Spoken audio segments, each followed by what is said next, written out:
novità su come oggi gli oncologi medici affrontano il tumore alla vescica?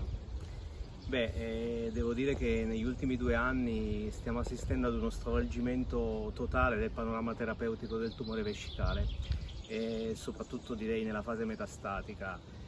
L'immunoterapia in modo prepotente è arrivata a coprire la seconda linea del tumore metastatico dando risposte e sopravvivenza mai viste fino ad ora, e abbiamo oggi a disposizione anche nuovi target che la biologia e gli studi preclinici hanno portato alla nostra attenzione e che sono dei target che fondamentalmente abbiamo dimostrato essere dei driver fondamentali nella progressione di malattia.